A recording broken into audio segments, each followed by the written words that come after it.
বিচ্ছেদের পর আর কথা বা কমিউনিকেট না করাই ভালো, কেননা কথা বললে মায়া বাড়ে।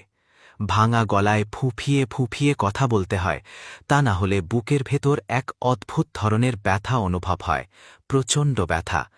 ইচ্ছে হয় ছোট বাচ্চাদের মতো কান্না করে বলি, প্লিজ আমাকে একা রেখে যেও না, আমার ভয় লাগে। তাই আত্মসম্মানের দিকে তাকিয়ে বেহায়ার মতো আবার চ্যাটলিস্টের প্রথম ব্যক্তিকে নক দিয়ে বিরক্ত না করাই ভালো। বিচ্ছেদের পর সবচেয়ে কঠিন সিদ্ধান্তটা হল চুপ করে থাকা।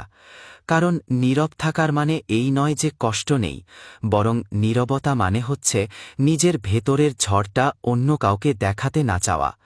কথা বললে মায়া বাড়ে। একটা সাধারণ কেমন আছো বুকের ভেতর চাপা দেওয়া হাজারটা প্রশ্ন জাগিয়ে তোলে। এই প্রশ্নগুলোর কোনো উত্তর নেই জেনেও মনটা বেহায়ার মতো আবার ছুটে যেতে চায়। তখন গলা ভারী হয়ে আসে, ভাঙা কণ্ঠে কথা বলতে হয়, না হলে কান্না ফোনের ওপাশে শোনা যাবে।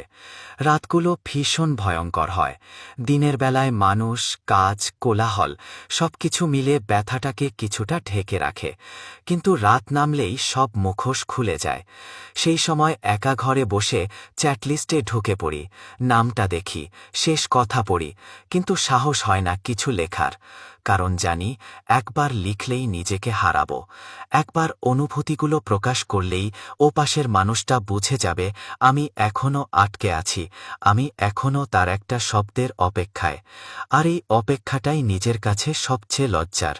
ভেতর থেকে বারবার একটা কণ্ঠ বলে ওঠে, লেখ না, কি এমন ক্ষতি হবে। কিন্তু আর একটা কণ্ঠ, যেটা আত্মসম্মানের, সে চিৎকার করে বলে, যেখানে তোমাকে আর রাখা হয় না সেখানে বারবার ফিরে যেও না।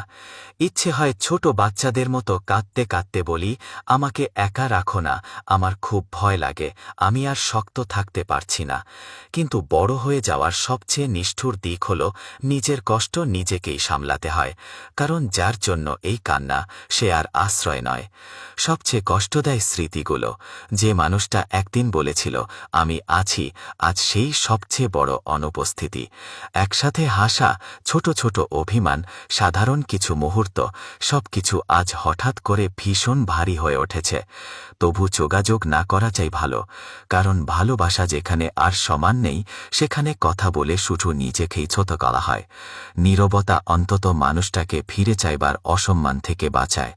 এখন আমরা চুপ করে থাকি, কষ্টগুলো বুকের ভেতর গুটিয়ে রাখি। সময়ের সাথে সাথে হয়তো ব্যথা কমবে না, কিন্তু অভ্যাস হয়ে যাবে।